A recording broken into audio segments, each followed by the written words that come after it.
Hello, Matt Pullen here, and this is a video in my analysis series on what I call the GreenCastle-Indian Defense, which in this position is knight to c6. And as I explained in the introduction, this is an opening that I have developed, and I'm trying to document some analysis that I've done on it using this video series on YouTube. So last time I looked at a3, which doesn't really contribute to white's position because white can force black to capture on c3 anyway, so a3 just wastes time. In this position, there are three other moves that I'm going to discuss, and this video is going to be about pawn to d5. Pawn to d5 is a move that an aggressive player might choose. It's an outright attempt to refute black's move order by attacking the knight on c6. However, I believe that black has good chances in this game. Black can play the knight to e5 with a counterattack on the pawn on c4. The most natural way for white to defend that point is to play pawn to e4. And now white is in the process of setting up a giant pawn wedge in the center. And not just any move will do for black here. A move that I suggest black play in this position is queen to h4. Now this move looks shocking and outlandish because we're told when we're beginners not to move our queen out too early in the opening because it can be subject to attack and trapped by the opponent's pieces. But this is definitely a pawn hunting move. Black is going after the pawn on e4, and it's very difficult for white to defend this pawn.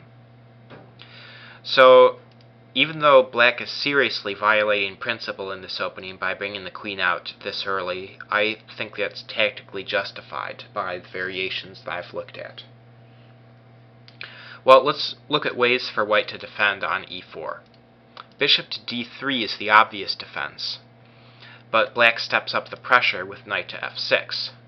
He's threatening knight takes d3 check, removing the defender of e4, followed by capturing on e4. And because knight takes d3 is check, white does not have time for g3. Black has won a pawn. So instead, white would need to retreat the bishop to prevent its capture, and now black can seize a pawn on c4. So queen to c2 is really very similar. Black just continues his pressure on the center with knight to f6.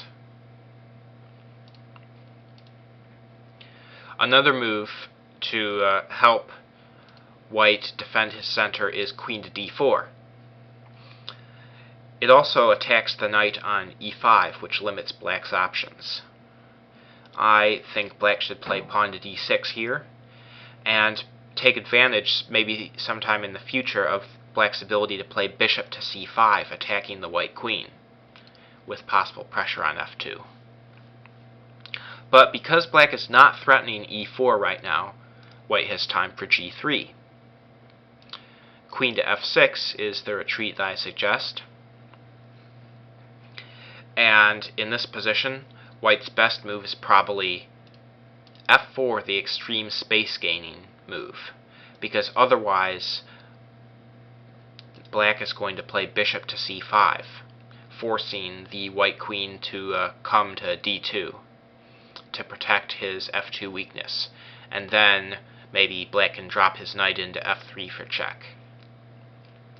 So f4 is trying to set up a huge center and blow black off the board. But after knight to g4, I think that black has a very good position here. He does not have a bad bishop. His bishop is outside and can possibly come to c5, exploiting this weak diagonal from g1 to a7. So White's center is really as far forward as it can possibly get, and black is going to have to show that he can undermine this white center. But because his pieces are all pretty active, I think that I would take the black position here. For instance, if white queen trades, then this is great, even if the knight has to go back to h6. So yeah, that's the kind of game that black is hoping. It's a very hyper-modern approach where he lures all the white pawns forward and preys on the weaknesses later in the game. So that's queen to d4, the aggressive try to push the center forward. Bishop to d2 is the move Crafty prefers. It's essentially a pawn sacrifice.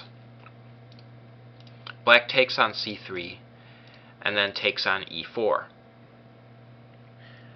Now, in this position, if white offers the queen trade, black should take it. And now, black has problems on g7, so a move like d6 is going to lose the game, because bishop takes g7 and the rook on h8 goes with it. So instead, f6 is forced. And now, if castles, then black can pull the knight back to f7. White has two bishops on an open board, and he's controlling a lot of space. Plus, he's much better developed. But black is up a pawn, and more importantly, there are no weaknesses in the black position for white to attack. So I would love to defend this for black. If instead white tries to cripple black's pawns by taking on e5, well, this is just a serious misjudgment by white, because after pawn takes, black is not forced to play pawn takes pawn. This would give white some compensation, because black has double isolated e-pawns. But really, pawn to d6, with the idea of playing bishop takes pawn, secures a black advantage. Because black is just up a pawn here, and he doesn't face structural weaknesses, and white no longer has the bishop pair. This pawn on e6 is dead meat. So, if instead bishop to e2 blocking instead, then I don't think this turns out very well if black just grabs the g2 pawn, because bishop takes e5, queen takes h1, and now king to f1, and the black queen is going to have trouble getting out. If the queen just pulls out now, then white just plays bishop takes g7 and gets his material back. So, instead of taking, I am suggesting that black play a saner move, like knight to f6. And this does indeed threaten queen takes g2. And f3 is met by queen to g6, because again, if the knight is taken on e5, then queen takes g2 wins a rook. So g4 protecting against that, and then black just plays d6. And this is a fairly normal position where black is sort of awkwardly placed, but he is up a pawn. So those are some possibilities if white plays the aggressive pawn to d5 and follows up by, if white plays pawn to d5 and black follows up by playing queen to h4. Well, I will cover pawn to e4 in the next installment of this video series. It's actually quite similar to the lines that we just saw, because I suggest that black play pawn to queen to h4 in this position too.